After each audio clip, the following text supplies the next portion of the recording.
The whip! Slimane, comment ça va? Ça va très bien et toi? Très bien, alhamdoulilah. Très content de t'accueillir dans le WIP. Merci, le plaisir est pour moi. Donc le WIP pour Work in Progress, on interview des personnes inspirantes et des entrepreneurs au Maroc.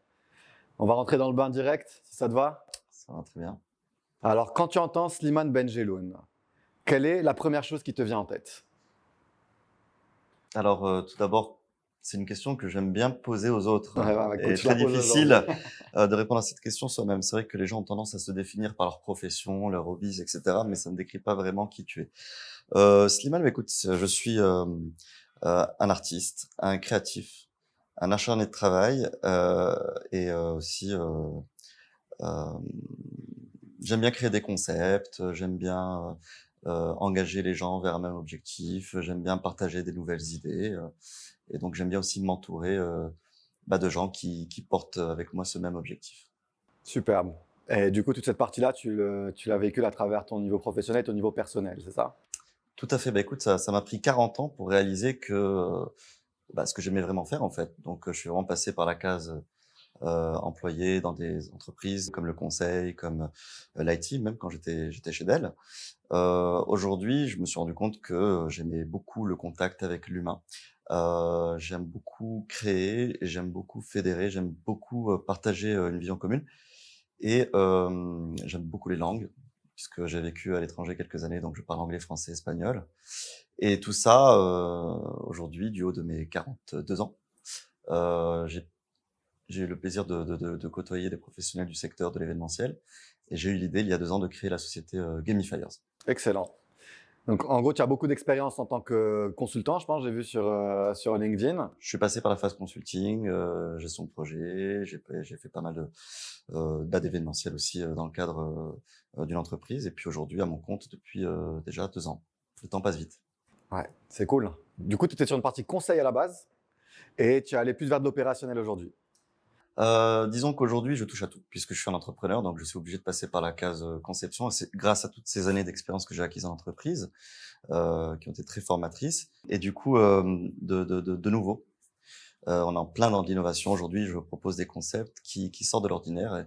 Et je pense qu'on vit une époque, justement, post-Covid, où les gens cherchent un petit peu la connexion à l'autre, cherchent des expériences à la fois engageantes, innovantes, hors du commun.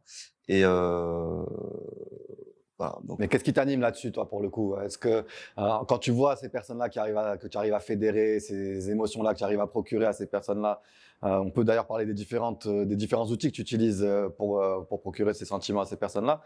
Qu'est-ce que ça te procure, toi, déjà, en tant que personne c'est une satisfaction énorme parce que bon, avant, quand tu travailles pour l'entreprise, bien entendu, bon, tu as des comptes à rendre. Aujourd'hui, quand tu réalises qu'à ton propre compte, tu es capable d'obtenir des clients et que tes clients te donnent des feedbacks extrêmement positifs, puisqu'aujourd'hui, c'est un sans faute. Depuis qu'on a créé Gamifiers, écoute, c'est une satisfaction incomparable. Euh, Donc la boîte, c'est Gamifiers que tu as créé. Donc on y vient. Donc je suis à la tête de la société Gamifiers, donc que j'ai créé il y a 2 ans. Donc j'ai démarré step by step, sans brûler les étapes, donc en tant qu'auto-entrepreneur. Et puis dès que j'ai vu que je commençais à scaler, je me suis dit bon, je vais passer à SARL. Donc on est SARL depuis déjà 3 mois et on compte à notre actif déjà une quinzaine de multinationales avec lesquelles on a travaillé, retravaillé, ce qui est une preuve de leur satisfaction puisque ces sociétés refont appel à nous. Et donc Gamifier, c'est quoi? C'est une société de gamification. Donc la gamification, c'est le futur du travail. Je n'ai pas peur de le dire, c'est vraiment avec le travail à distance, les jeunes et même les employés aujourd'hui recherchent quelque chose de différent. Je pense qu'il y a eu un avant et un après Covid. 70% des employés d'une entreprise pensent à un changement de poste pour des raisons salariales, ce qui est triste. Et je pense qu'il y a une vraie problématique à traiter, il y a un sujet à traiter à ce niveau-là. Et moi, l'objectif, c'est vraiment de faire en sorte que l'employé soit vraiment content de se réveiller tous les matins pour aller travailler parce que voilà, on leur propose des expériences qui renforcent le sentiment d'appartenance à l'entreprise. On renforce la marque employeur de l'entreprise. On crée des expériences innovantes, adaptées toujours à la population cible. En gros, nous sommes créateurs de concepts phygitaux. Alors, le terme phygital est un petit peu nouveau, mais ça veut dire ce que ça veut dire en fait, physique et digital. Donc, en même temps, on peut travailler en format événementiel chez des clients chez qui on se déplace soit dans leurs locaux, soit dans un hôtel lors d'une conférence annuelle des cadres, par exemple, ou tout autre événement, je ne sais pas, de sensibilisation par rapport, je sais pas moi, le leadership féminin, RSE, pour ne citer que des exemples, hein, conflit intergénérationnel, etc. Et donc, on y apporte une petite touche de digital, pour ceux qui sont intéressés, grâce à de la réalité augmentée, pour rendre l'expérience encore plus originale, impactante, immersive et interactive. Donc la réalité augmentée, en gros, c'est tu rajoutes des éléments à l'environnement physique, c'est ça? Grâce à des lunettes, grâce à quelque chose de... Alors non, c'est pas de la réalité virtuelle qui existe et qui est une technique très intéressante, mais très coûteuse. Moi, l'avantage qu'on a avec la réalité augmentée, c'est que c'est très simple d'utilisation parce que juste avec un téléphone, sans avoir à télécharger l'application via un système d'accès web, tu peux ensuite paramétrer, choisir des profils joueurs et ensuite scanner des éléments sur du réel et voir apparaître en 3D des indices. Donc on crée des jeux en fait autour de n'importe quelle problématique pour engager, fédérer, faire surtout passer des messages. C'est vraiment le plus important et la vraie valeur ajoutée. Donc j'ai envie de dire aujourd'hui aux gens qui ne nous connaissent pas, on est bien plus que du team building, c'est-à-dire qu'on va vraiment créer des expériences hyper personnalisées pour faire passer des messages, quelle que soit la problématique. Et des clients refont appel à nous justement parce que on ne propose pas des expériences rébarbatives. Chaque expérience qu'on propose est différente. Très bien. Et du coup, en tant que Slimane, qu'est-ce qui t'a fait intéresser à la gamification? J'imagine que ça arrivait d'une certaine manière. Euh, Est-ce que tu t'es dit s'il y a un besoin sur le marché? Est-ce que tu t'es dit non, il y a quelque chose que je kiffe dans la vie qui me pousse vers ce métier-là?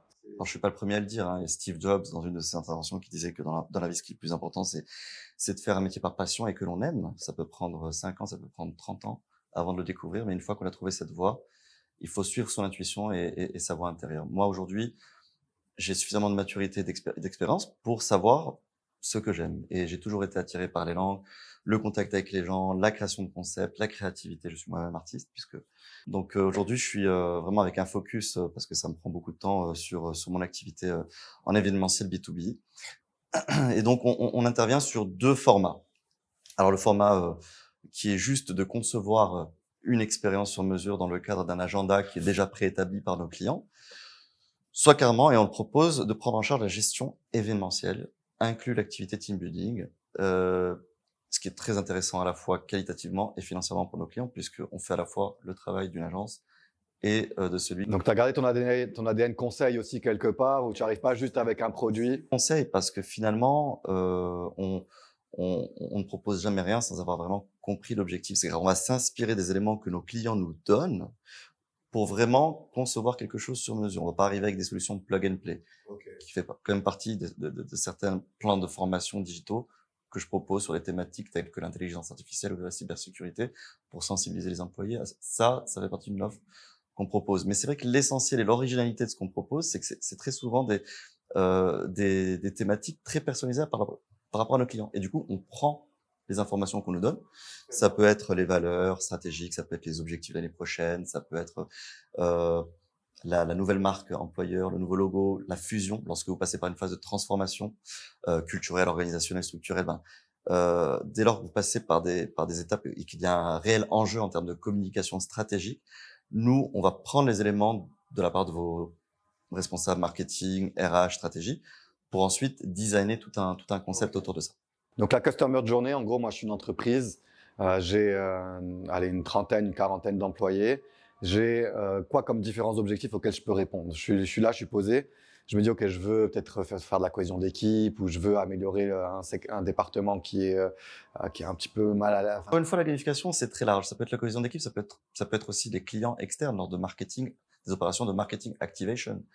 Le marketing activation par la gamification, c'est faire la promotion de tes produits et services grâce au jeu. Donc, donner aux clients envie d'acheter tes produits parce qu'on va créer une expérience. Donc, c'est pas que du team building, alors? Bien sûr que non. La gamification, c'est beaucoup plus large. Ça peut être vendre des tickets de festival à une population cible et via la création d'un univers en métaverse 3D où, par exemple, l'utilisateur évoluerait dans un univers pour découvrir le line-up des artistes, pour découvrir les partenaires commerciaux et pour à la fin pouvoir cliquer sur le lien de réservation et acheter le ticket. Donc, bien entendu, on met en place des KPI qui mesurent l'impact de cette campagne où on verrait le nombre de gens qui se sont connectés à la plateforme et qui ont en fait cliqué grâce à nous pour mesurer vraiment. Donc, l'objectif derrière, c'est d'augmenter les ventes Donc c'est ça vraiment le marketing activation. Mais on utilise aussi beaucoup la gamification pour des opérations de sensibilisation, ce qui est très intéressant aussi parce que ce qu'il y a de bien, c'est que très souvent, les entreprises me contactent pour me dire on a une problématique à traiter. Donc moi, je vais concevoir une expérience autour de cette problématique et très souvent, une fois que cette expérience est créée, bah, je la standardise et la propose à d'autres entreprises parce que je me dis que si cette entreprise a besoin de ça, certainement que cette même problématique existe chez un autre. Donc là, tu crées des offres à ce moment-là. À partir d'un besoin, tu vas créer une offre sur. J'ai un besoin sur un thème, je crée une expérience et je la standardise et je la propose dans le catalogue bien. des activités que je présente à mes clients. Alors, quand on se lance dans l'entrepreneuriat, on a toujours cette envie de se dire, OK, j'ai un besoin personnel, je vais aller la présenter au marché. Et dans 90% des cas, on a tendance à oublier que le marché a une demande spécifique et que du coup, on a du mal à trouver le match entre notre offre et le marché. Est-ce que toi, tu as identifié un besoin sur le marché ou ou est-ce que tu arrives en mode je veux créer un besoin et ce qui en général demande un peu plus de temps aussi? Tu abordes un thème philosophique bien connu des Japonais qui est l'ikigai. Mais bon, L'ikigai qui est trouver le sens de sa vie aussi quelque part. qui de trouver un croisement entre tes compétences que tu aimes faire et le besoin du marché.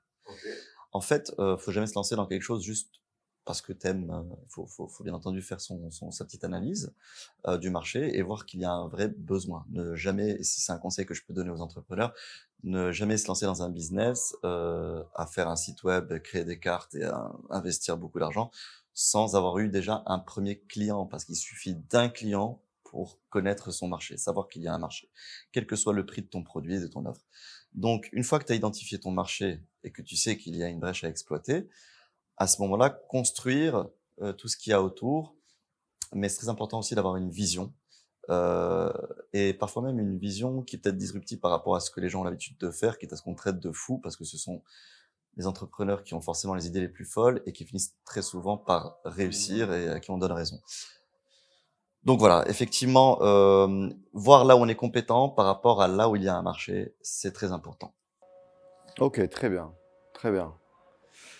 En tant que tu as de la concurrence, j'imagine, sur le marché. Heureusement, parce que c'est la concurrence qui fait le marché et c'est limite une chance de savoir que on a des concurrents qui entretiennent un petit peu le marché. Puis c'est une concurrence qui est positive parce qu'il y a à boire et à manger pour tout le monde. C'est un secteur dans lequel qui est en train de boomer et dans lequel l'avantage principal, et c'est pas moi qui le dis, c'est une grosse boîte de conseil en stratégie.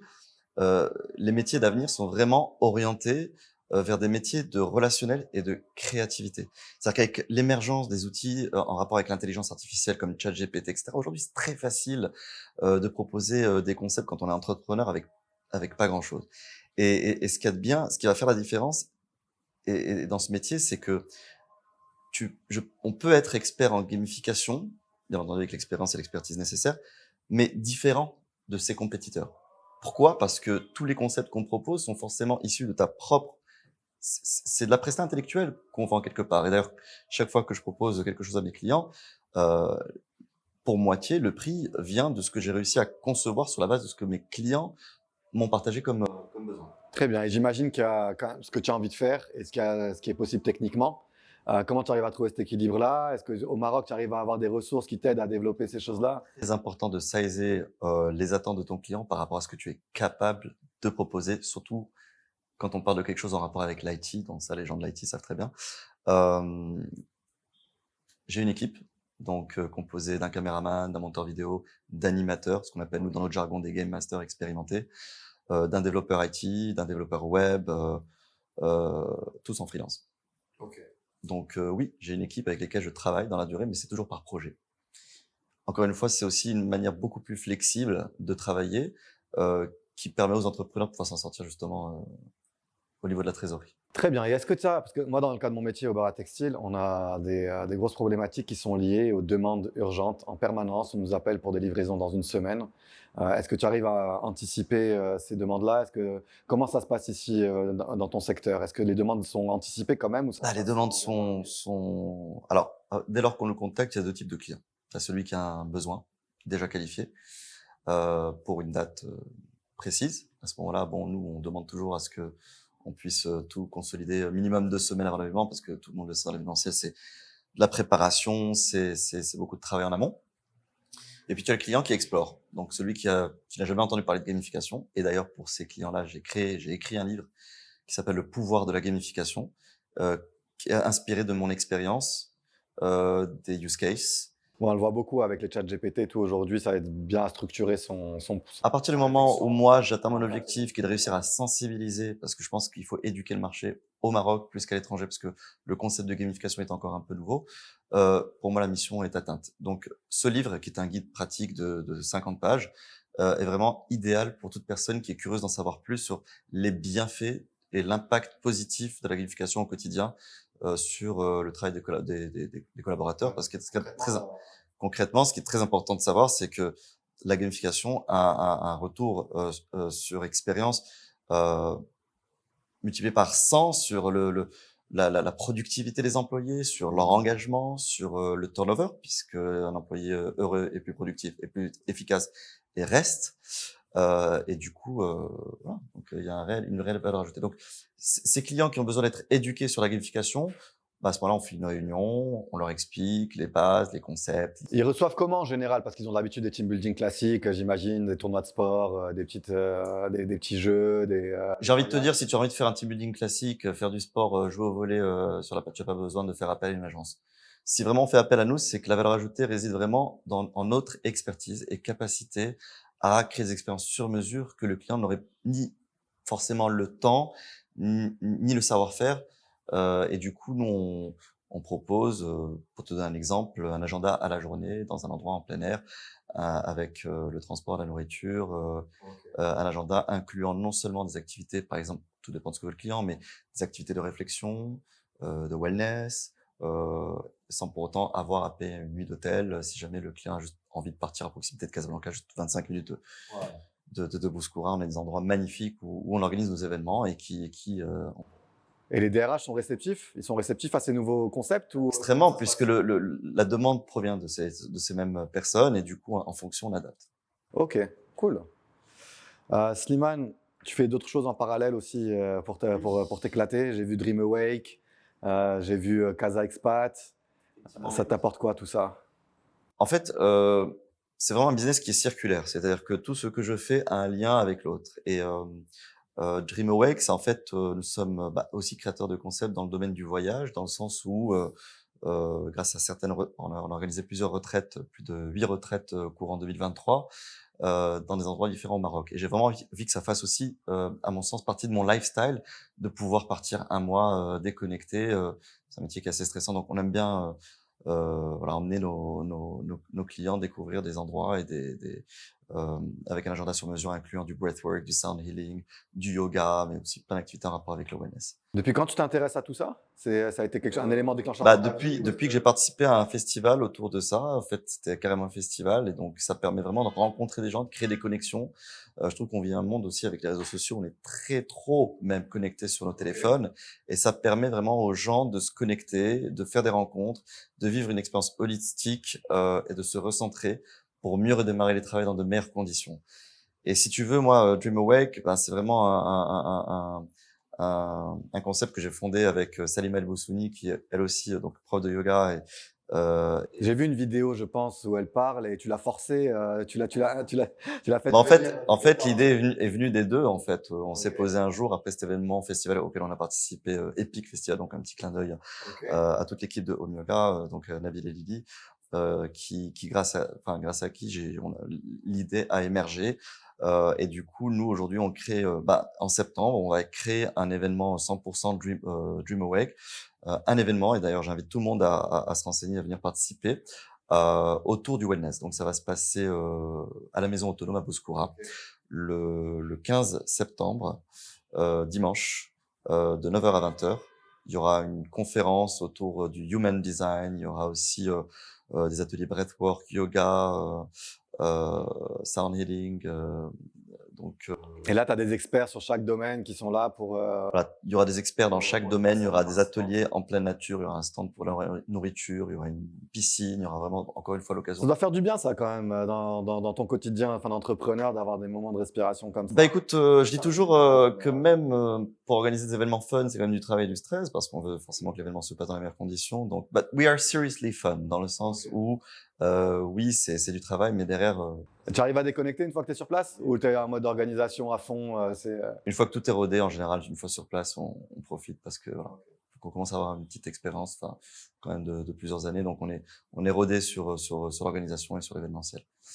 Et donc, ça, c'est Dream Awake. Et sur la partie Casa Expat, donc Casa Expat qui a été cofondée par Najwa El Harari, qui est directrice de Africa Dev Consulting, qui m'a donné cette opportunité de collaborer avec elle sur la partie organisation d'événements de réseautage de haut niveau. Donc, on mélange les étrangers résidant au Maroc et les Marocains anglophones pour du réseautage de haut niveau, genre manager, directeur d'entreprise, C-level executives anglophones.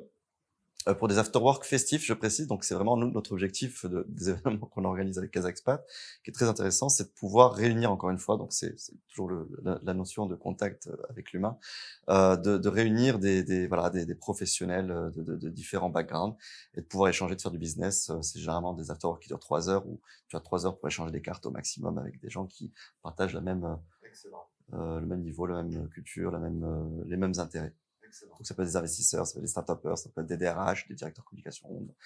Vraiment l'occasion de networker. Parfois même, je rencontre des prospects sur des team building avec qui je parle depuis plusieurs années, mais que je n'avais encore jamais l'occasion de rencontrer, puis qui finalement participent à nos Casa Expat et qui font de superbes rencontres. Et comment on fait pour aller chez Casa Expat Est-ce qu'on doit être invité? Ça se passe comment? Alors, ce qui est bien avec Casa Expat, donc ça existe depuis 2016. Hein, donc, c'était co-créé avec 2 Américaines de l'ambassade à l'époque américaine. On a plus de 40 événements à notre actif. On a des contacts avec les ambassades et consulats. Le ratio, c'est généralement 30% étrangers, 70% de Marocains, mais on aimerait bien voilà on ait de plus en plus de profils variés. Et pour pouvoir y participer, il suffit de suivre la page sur Instagram Casa Expat et Facebook. On a un groupe aussi sur WhatsApp. Et tous les mois, on organise un événement dans un endroit différent. Donc, il y a non seulement donc un droit d'accès, donc il faut remplir un formulaire dans lequel il faut renseigner cette information et sur cette base-là, on accepte ou refuse en fonction des critères de sélection. Donc ça aussi, c'est un peu pour rassurer nos participants dans la qualité des gens qui participent. Je pense qu'il y a vraiment une notion on a besoin d'une communauté dans laquelle on appartient parce que très souvent on sort à Casablanca, mais on sait pas trop où aller. Alors que là, vraiment, on est sûr de rencontrer des gens qui partagent à peu près le même. Donc voilà, il y a un formulaire à remplir et puis généralement pendant nos événements, il y a un magicien, il y a une loterie, il y a des sponsors. On a eu la chance d'avoir la CFG qui nous a sponsorisé des sponsors cadeaux de toutes sortes pour pouvoir participer à la loterie. On a voilà tout un programme pour faire en sorte qu'à chaque fois les gens passent un bon moment et fassent de bonnes connexions. Excellent. Slimane, on est dans 10 ans. On est en... Alors, tu m'as prévenu tout à l'heure que le podcast allait durer 1 heure. Ouais. Et je t'avais dit, ça va me paraître un peu long. Et puis finalement, je me rends compte qu'il y a tellement de choses à dire. Mais oui, t'inquiète. Franchement, tu vois, on peut même rester 3 heures si tu veux. Non, mais j'adore en plus parler, t'es tombé sur... Bah écoute, c'est très bien. C'est parfait. Donc, on va se projeter du coup. Est-ce que ça te va de la projection? Bien sûr. Donc, on est en 2034. Dans 10 ans, on a le WIP, un nouveau WIP, la saison 10. Slimane est devant moi. Comment ça va, Slimane? Bonjour. Que tu deviens, Slimane? Dis-moi. 10 ans plus tard, j'ai plus de cheveux blancs. Ouais. Quelques rides en plus. Ça se voit pas trop, ça va, c'est cool. Ouais, marié des enfants. Ouais. Et une société qui a réalisé de plus gros projets, encore plus ambitieux et plus... Tu es où maintenant? Référent du domaine de l'événementiel B2B Ouais. au Maroc, mais aussi à l'étranger. Surtout à l'étranger, puisqu'on a pour objectif, alors non seulement de se développer à l'international et de se déplacer, pourquoi pas créer des antennes. Donc, tu as créé tes antennes en 2034, tu es posé. Ça y est, on est partout dans les pays anglophones, francophones. Tu as quoi? Tu as un réseau, tu es comme des franchises. On a déjà commencé, là, c'est déjà le cas, mais on aimerait vraiment asseoir notre présence à l'international et pourquoi pas attirer des entreprises multinationales de l'étranger au Maroc. Je pense que le Maroc a on n'a qu'à le voir là-dessus. Donc, un team building. Le nombre d'hôtels qui ont ouvert rien que cette année. Un team building EDF à Casablanca. Exactement. Tu as tout compris. Ce qui est moins cher financièrement pour ces entreprises. Qualitatif pour faire savoir-faire le savoir-faire marocain, pour mettre en avant le savoir-faire marocain, porter haut les couleurs du Maroc, avec l'approche de la Coupe du Monde, de tous ces événements le Maroc est devenu une plateforme mondiale pour l'organisation d'événements. On l'a vu avec la COP, avec tous les festivals qui se font, plus les événements corporate. Je pense qu'il y a un vrai le Maroc est un terrain très propice à l'organisation d'événements internationaux. Donc, pour toute entreprise aussi désireuse de venir au Maroc, organiser leurs événements B2B, je pense qu'il y a un vrai marché à ce niveau-là. Et je pense qu'on est bien parti pour le faire. Excellent, excellent. Et avoir des partenaires en France qui t'enverraient des gens ici, ça serait une possibilité? Alors, éventuellement, bon, nous, on est toujours ouvert au partenariat, et donc s'il y a des gens que ça intéresse pour drainer du lead, évidemment, nous, on est très intéressés. Maintenant, l'avantage avec Gamifier, c'est que 2023 était l'année des acquis, solidification des acquis, de notre réputation, grâce aux références, etc.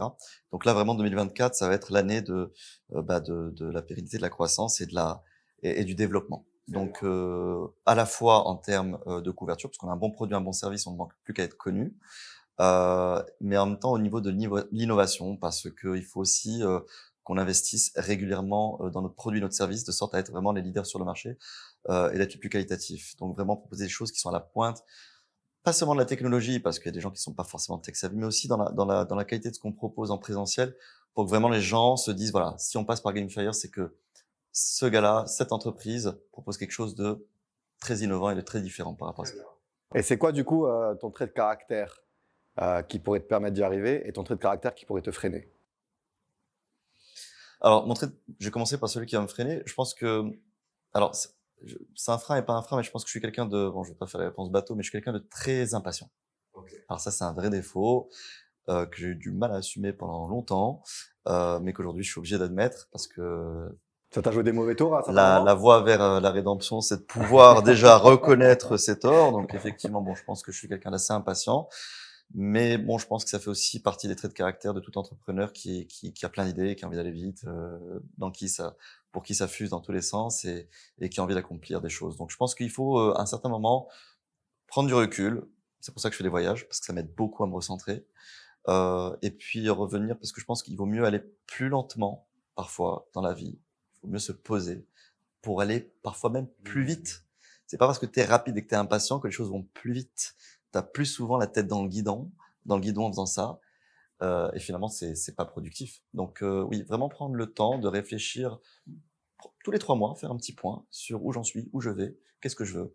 Et on donc canaliser ton impatience par des points. Voilà, canaliser ton impatience, voilà. Ouais. Et tu as des nouvelles passions en 2034 ou pas? Est-ce que tu te concentres sur de nouvelles choses dans ta vie? Alors oui, j'essaie bien entendu de balancer entre le pro et le perso, mais c'est vrai que côté perso, moi, il y a beaucoup de choses que j'adore, notamment le piano, la danse. J'étais salsero à mes heures perdues pendant 2 ans. Okay. J'ai même participé à des festivals internationaux et je vois que c'est un domaine qui se développe beaucoup aussi. C'est vrai que tu as le look un peu quand même de salsero. Ah bah tu sais, dès qu'on a le style méditerranéen.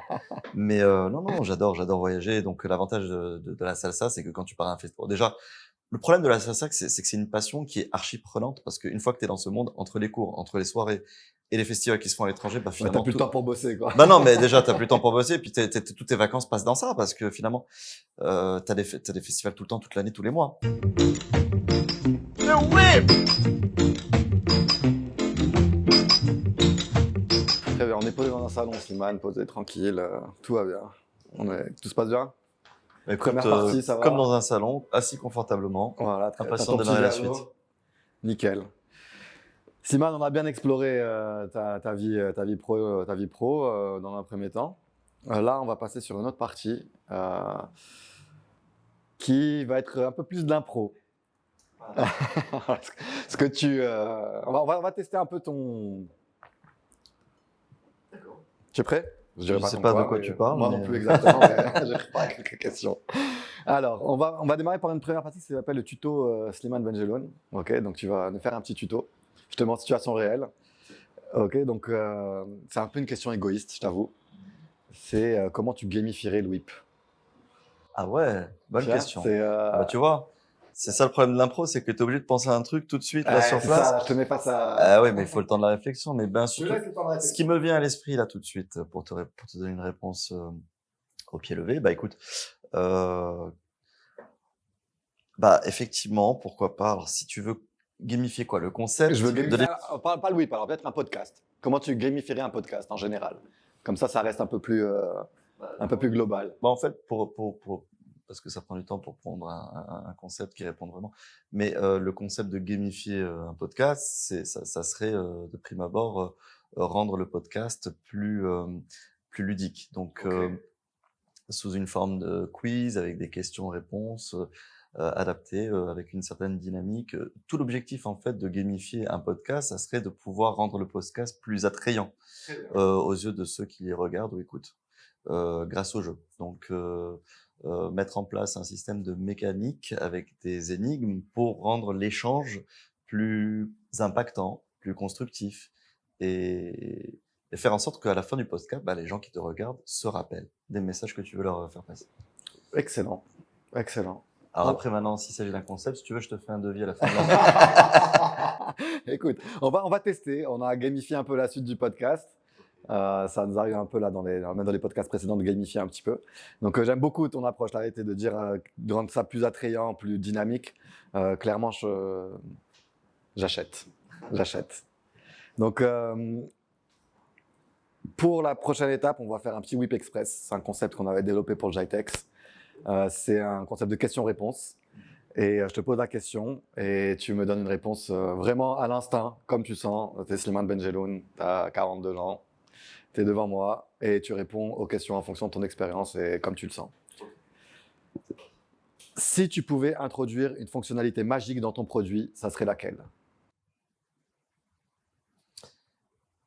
Alors attends, là, je te sors mes innovations de produits. Alors, pourquoi Une fonctionnalité magique que tu peux pas avoir concrètement aujourd'hui parce que tu n'as pas les compétences techniques ou pas ça n'existe pas concrètement dans le monde. Une fonctionnalité magique. Tu te dis, ça serait incroyable pour mes clients. Alors effectivement, oui. Alors c'est pas une fonctionnalité. J'ai pas envie de dire que c'est magique parce que ça va dans la lignée de ce que j'ai envie de commencer à proposer. Et comme je dis toujours, c'est le client qui fait ton marché. Donc dès lors que j'ai un client qui est intéressé par ce concept, je pense qu'il intéressera tout le monde parce que on se dirige de plus en plus vers ça. Hein. Tu as dû entendre parler de la métaverse. Ouais, très bien. C'est de créer un univers en rapport avec l'univers du client justement, à savoir, je sais pas moi, les différents produits, services que l'entreprise propose, les valeurs et éthique, morale et HR de l'entreprise. Donc avec par exemple en s'inspirant des couleurs de la charte graphique de mes clients. Donc pour créer un univers en métavers 100% digital dans lequel, je sais pas moi, par exemple un candidat qui voudrait postuler et faire partie de cette entreprise aurait la chance, l'opportunité de découvrir pour être sensibilisé à l'entreprise dans le cadre d'une opération de recrutement. Très bien. Dans le cadre d'une opération de onboarding lorsqu'il est déjà recruté et que voilà. Donc, ça serait par exemple, je suis client, je te dis, Slimane, je veux avoir, pour mon onboarding, que quand la personne arrive, elle mette des lunettes et qu'elle se retrouve dans une métaverse globale avec les couleurs de mon entreprise, le bar à textile. J'ai un bureau avec 2 personnes virtuelles qui accueillent la personne en disant, voilà, tiens, tu peux te diriger vers là si tu as besoin de ça, tu peux. C'est ça, exactement. Que ce soit, c'est investir dans l'innovation, de manière générale, que ce soit sur du digital ou du présentiel. Okay.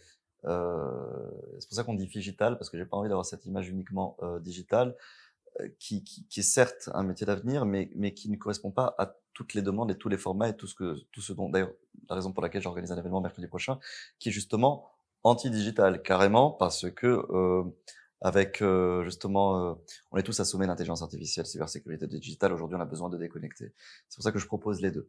Donc, l'idée, c'est vraiment de proposer d'investir dans l'innovation pour qu'à chaque fois on soit à la pointe de ce qu'on peut proposer de plus créatif, nouveau, innovant et donc quelque chose de magique. Ça serait par exemple dans le cas de cet exemple en particulier, oui, pourquoi pas rentrer dans une chambre dans laquelle tu mettrais un casque. Donc je te décris la chambre et la chambre est automatiquement créée et tu rentres dedans. Voilà, tu plonges dans un univers.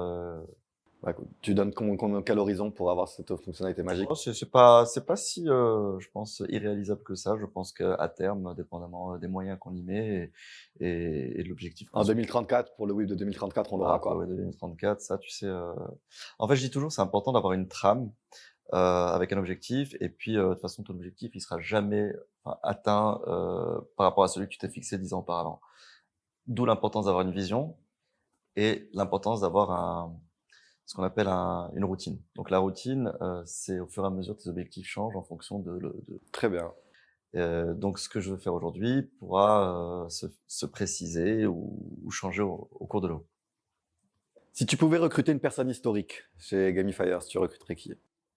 Une personne Historique ou une personnalité connue, hein. connue, ouais.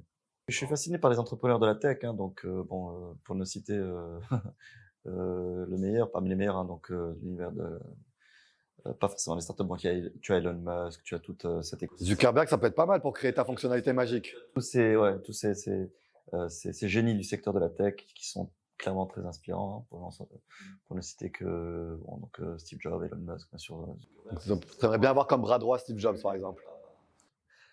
Tu sais, ils ont tous démarré d'en bas, hein, ils n'ont pas hérité d'un empire, donc tu veux, c'est vraiment des success stories et ils sont tous hyper méga inspirants, forcément.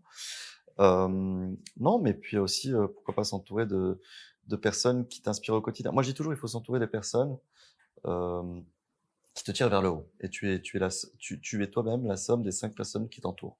Donc, toujours faire très attention à ces fréquentations, qu'elles soient professionnelles ou amicales. Tu fais attention à tes fréquentations aujourd'hui? Aujourd'hui, beaucoup plus parce que Tu as perdu des potes?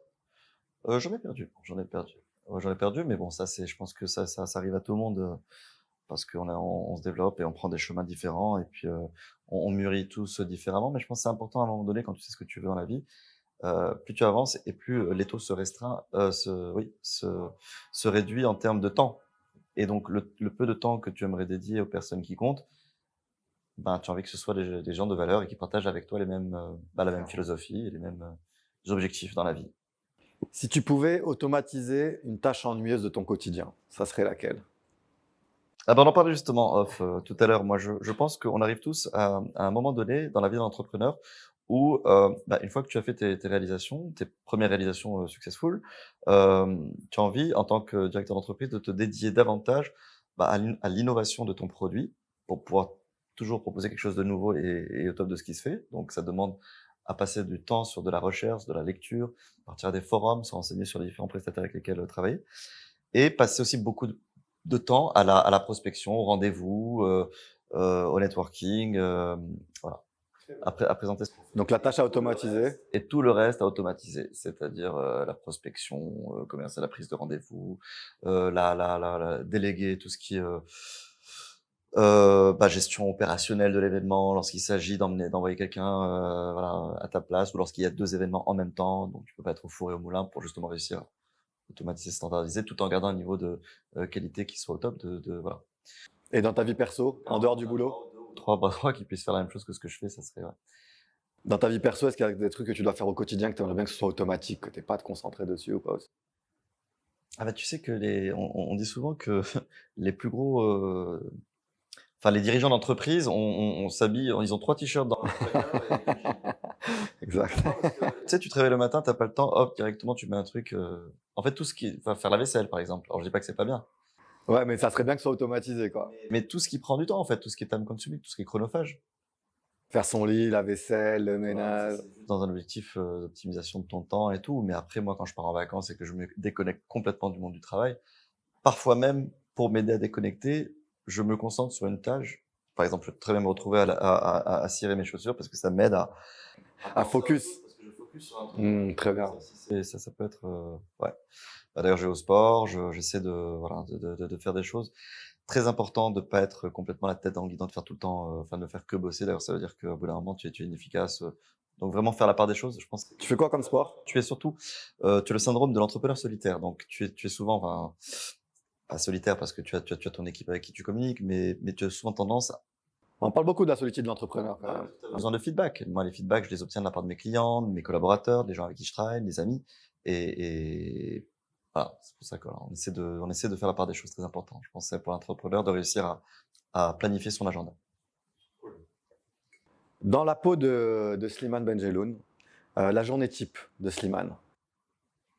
Journée type, je me réveille le matin, je prends mon petit-déj, je me mets directement sur mon PC, je pars à la gym avant l'heure du déjeuner, je déjeune. Donc l'après-midi, j'oriente mes tâches le matin sur tout ce qui nécessite un effort intellectuel parce que c'est là que mon cerveau est le plus irrigué, donc plus apte à travailler sur des tâches, on va dire, complexes dans la durée. Et puis l'après-midi, travailler plus sur des tâches secondaires en fonction des priorités. qui nécessitent voilà, de rédiger des Ouais, ça c'est des best practices de beaucoup d'entrepreneurs. Le matin, c'est focus, tâches intellectuelles. Ouais. Prendre au téléphone, c'est faire la prospection, des tâches un petit peu plus light qui nécessitent un effort de concentration un petit peu moins élevé.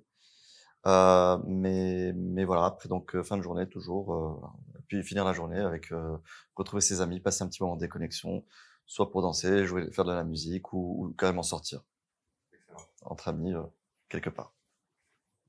T'es multicasquette, Slimane, tu as quand même pas mal d'activités. Comment tu t'organises pour tout gérer? Alors, oui, multicasquette, mais j'en connais qui sont 10 fois plus multicasquettes que moi et qui arrivent quand même à gérer avec beaucoup plus de responsabilités. Je dis toujours que c'est les gens qui ont le plus de responsabilités chez qui t'as pas l'impression que, enfin, ils sont très occupés ou qui sont très sous pression. Pourquoi? Parce que c'est des gens qui ont justement tellement eu l'habitude de travailler sous pression que, il y a un moment donné, tu arrives à gérer tes priorités et à déléguer et à donc je pense qu'il y a un moment donné, il faut vraiment savoir quel est le focus, et Ça peut être une solution pour apprendre à déléguer aussi. C'est-à-dire que je me rajoute du taf et au bout d'un moment, j'ai tellement de taf que je me dis, bon, quelles sont mes tâches pas prioritaires? Je les délègue et ça permet de niveler vers le bas, quoi, de tac, tac, tac, tac, tac. Ça fonctionne pas? c'est ça, non? Et moi, je le fais, là, je fais toujours mon agenda la veille pour le lendemain. Ok, donc tu bosses en amont toujours pour planifier ta journée du lendemain. Ouais. Ok. J'ai constamment le cerveau en ébullition et je pense à ce que je dois faire le lendemain, du coup, je le note. Comme ça, je démarre la journée le lendemain pour être le plus productif possible. Et je suis quelqu'un, d'ailleurs, j'ai fait un test avec quelqu'un qui est expert de human design et qui m'a ressorti comme trait de caractère que j'étais quelqu'un qui était beaucoup dans l'énergie. C'est-à-dire que j'avais beaucoup d'énergie à donner et que pour me sentir en fin de journée, comme si j'avais passé une bonne journée, il fallait que je vide cette énergie tout au long de la journée. Donc c'est pour ça que je suis quelqu'un d'hyper actif. Du matin jusqu'au soir, je ne vois pas le temps travailler, le temps passer. D'ailleurs, depuis que je suis entrepreneur, je travaille même plus qu'à l'époque où j'étais employé, juste parce que je suis passionné par ce que je fais. Du coup, mais c'est très important parce que remplir son agenda ne veut pas dire forcément être efficace. Donc très important de réussir à organiser son agenda, de se focaliser sur les tâches importantes, de savoir qu'est-ce qui est prioritaire, de ce qui ne l'est pas, de ce qui est important, de ce qui est urgent, de ce qui ne l'est pas. Et ce passage, je rebondis juste là-dessus, ce passage du salarié à l'entrepreneur, ça se passe comment? Parce qu'il y a beaucoup de gens c'est un peu une panique en général. On est salarié, on est bien, on est posé, on a notre salaire. On arrive du côté entrepreneur, j'imagine que le revenu se casse la gueule complet. Euh, c'est euh, c'est quoi les choses, on va dire les deux, trois points les plus impactants qui t'ont marqué par rapport à cette transition-là? Alors moi, il y a rien qui m'a impacté par rapport à la transition. En fait, la transition s'est faite naturellement, le jour où j'ai décidé de me lancer dans l'entrepreneuriat. Mais, ce qui était surtout impactant, moi, c'était de m'être cassé complètement la figure quand j'ai démarré l'entrepreneuriat parce que j'avais pas l'expérience, j'avais juste envie de me lancer. Donc j'avais surtout une volonté d'indépendance. Mais, il y a volonté d'indépendance et il y a être indépendant. Donc, c'est sûr que et puis il faut réussir à scaler une fois que tu es indépendant pour réussir à vraiment bien gagner sa vie par la suite, plus que dans le salariat, parce que quelque part, c'est un petit peu aussi l'objectif. Donc, oui, comme tout entrepreneur qui se respecte, je pense qu'au début, tu fais des erreurs, mais j'ai beaucoup appris de ces erreurs, justement, parce que j'ai dû créer 2, 3, 4 sociétés avant d'en arriver là où je suis aujourd'hui. Mais je suis très content d'avoir été employé de plusieurs entreprises, parce que c'est ce qui a forgé aujourd'hui toute ma capacité d'analyse, de structure, parce que j'étais à la fois chef de projet, à la fois directeur commercial, à la fois donc j'ai bossé dans l'opérationnel, en gestion de projet, dans le commercial. Toute cette expérience en entreprise m'a beaucoup apporté. Attention, je ne suis pas en train de faire l'apologie de l'entrepreneuriat, même si je pense que ça dépend aussi beaucoup de ton caractère et de ton profil. Je déconseille Parce que c'est vachement. peut-être pour ça. D'ailleurs, je recommande toujours un bon poste dans le salariat plutôt qu'un profil d'entrepreneur qui pas heureux parce que finalement il n'a pas le mindset de l'entrepreneur. Pour être entrepreneur, il faut vraiment être quelqu'un de proactif. Il faut constamment avoir des idées. Il faut vraiment être quelqu'un de très créatif. Il faut constamment rencontrer des gens. Faut pas avoir peur d'être dans l'action. Donc, si tu es quelqu'un qui a pas la niaque, la rage, qui a pas peur de se laisser décourager par les obstacles de la vie d'un entrepreneur, ben oui, c'est fait pour toi, mais sinon voilà. C'est vrai qu'il y a beaucoup aujourd'hui ce mythe de l'entrepreneur où tout le monde a envie de quitter son taf pour être autonome et tout, mais comme tu le dis bien, le mindset est complètement différent. Euh, C'est vraiment, mais voilà, comme je te dis, c'est tout un processus psychologique et il faut être prêt à essuyer quelques casseroles pour pouvoir comprendre que la réussite passe par là. Mais puis ça peut prendre. Alors attention, je suis pas aussi en train de faire l'apologie du dur labeur pour réussir, parce que pendant longtemps, et puis je suis de la génération, comment tu dis, t'es la génération Z, X, Y. Moi, je suis de la génération millénial.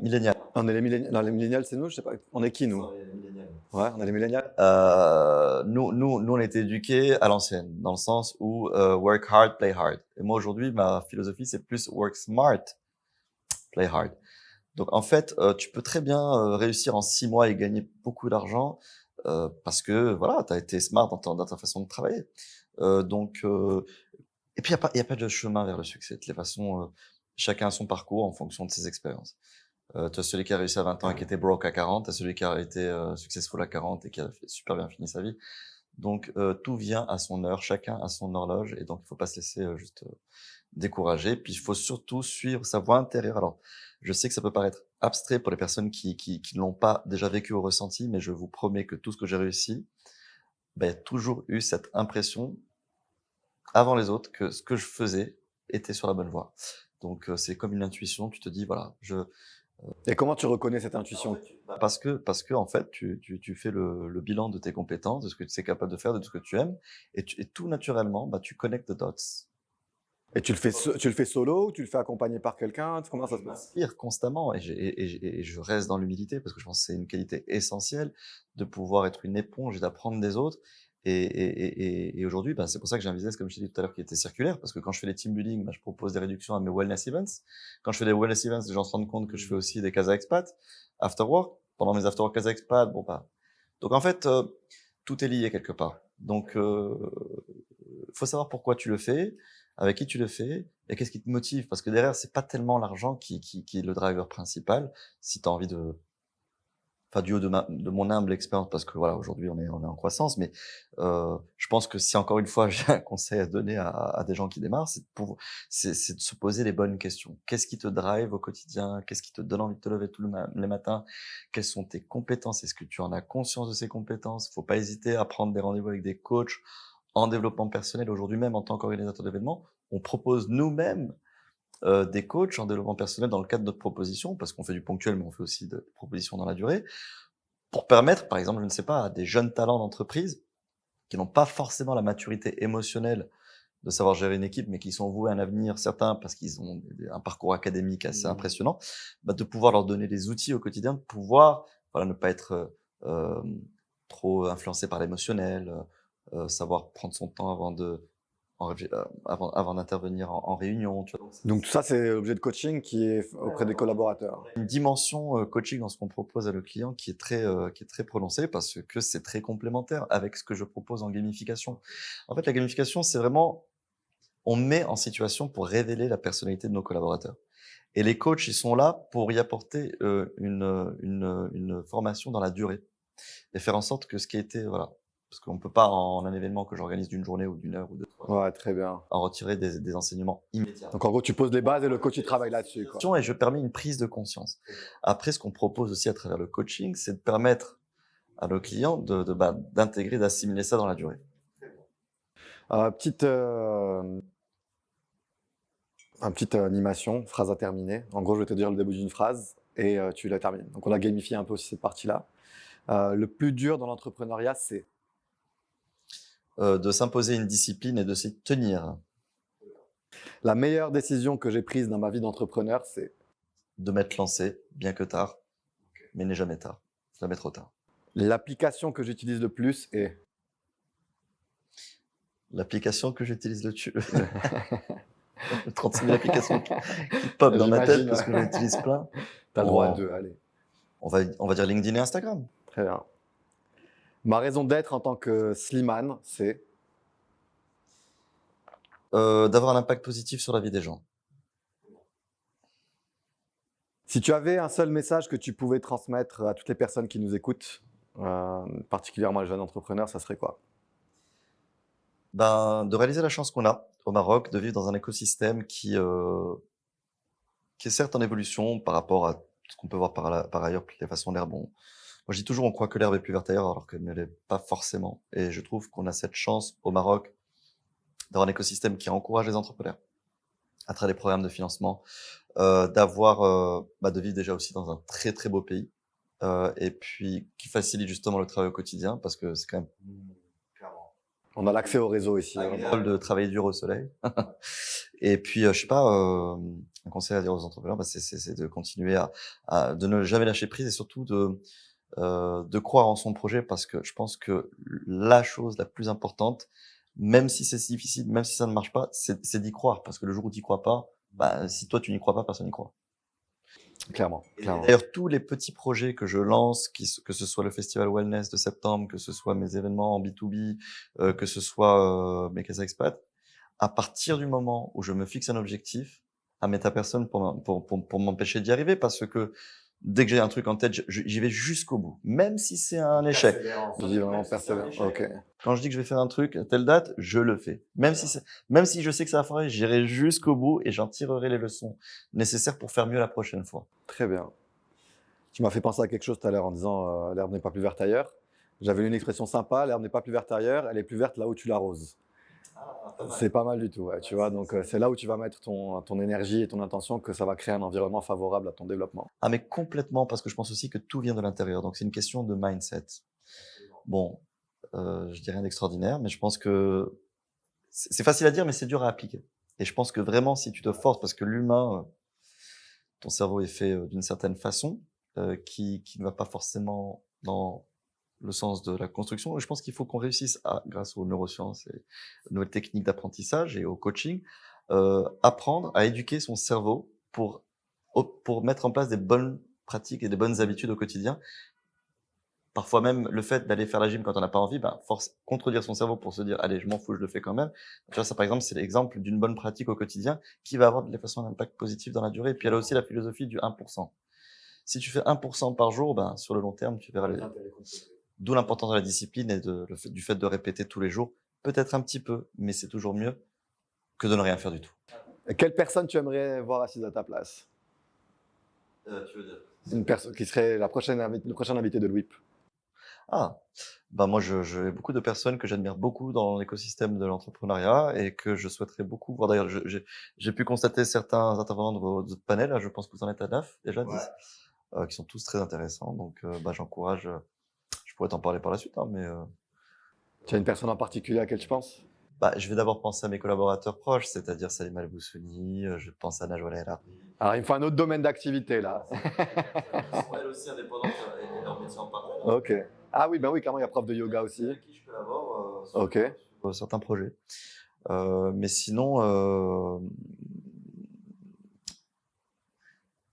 j'ai eu la chance de rencontrer Smaïl Belkhiat lors du salon. Je veux bien son contact, si tu peux me mettre en relation. Oui, au salon sur l'intelligence artificielle à l'EM6P, où j'ai eu l'opportunité, et je l'en remercie, de pouvoir exposer un petit peu mon concept de sensibilisation à l'intelligence artificielle, et du coup l'opportunité aussi de mettre en avant plusieurs sélectionnés experts de l'intelligence artificielle lors d'un concours. Et donc non, c'était... Il y en a tellement. Il y en a tellement. Regarde, c'est ça, on va dire, en quelque sorte, la référence de l'écosystème startup qui réussit, si tu veux. Mais il y en a tellement qui sont encore à une étape préliminaire et qui méritent à être connus que je passerai une heure à te les citer. Mais d'ailleurs, le mouvement MTM fonctionne très bien, puisque la communauté, en l'espace de quelques jours, a pris une ampleur. MTM, oui, c'est une communauté, la mafia. Ah, j'ai vu la mafia des startups au Maroc, là. J'ai vu qu'il y a eu des groupes qui ont été créés dans tous les sens, qu'ils ont fait un premier groupe qui sont arrivés au max du nombre de personnes. Et c'est énorme, c'est énorme. Qui se sont tous rencontrés au GTEx pour la 2e édition, qui était un événement phénoménal. Et je pense que ça peut booster l'écosystème. GTEx qui au départ était fait pour, je pense à Dubaï pour les métiers, au niveau mondial, mais pour l'Afrique spécifiquement, à Marrakech pour la 2e édition cette année. Et puis il y a un engouement du domaine de la tech qui est certain. Slimane, est-ce qu'il y a quelque chose que tu veux partager avec nous pour clôturer le podcast? Écoute, s'il y a quelque chose que vous ne devez pas manquer, c'est notre festival wellness de septembre, le 15 septembre, à travers le Dream Awake Experience, avec une expérience wellness dans sa globalité, avec du yoga, wellness méditation. N'hésitez pas à le rajouter sur Instagram, Dream Awake Experiences, ou m'envoyer directement un message. Si vous voulez faire des team building avec de la gamification pour vos événements corporate, n'hésitez pas à contacter notre entité Gamifiers par email ou sur notre site web www.thegamifiers.net. Et enfin, si vous êtes marocain anglophone, manager directeur d'une entreprise et souhaitez participer à des soirées de networking, n'hésitez pas à me contacter via Kazakhspat, encore une fois, via la page Instagram ou en direct sur LinkedIn. Mon nom, c'est Slimane Benjeloun. Ravi de vous avoir rencontré. Top. Merci Slimane. Merci à toi. C'était un plaisir de t'avoir avec nous. Je t'en prie. Et voilà. Le plaisir est pour moi, vraiment. Et puis, j'espère qu'on restera en contact. Bah, et bien puis, sûr. je pense qu'on a beaucoup de points en commun. On a beaucoup de choses à partager par Mais la suite. On en a carrément, déjà toujours. parlé. Je pense que. Avec plaisir. On se voit Merci quand à tu toi. The Whip!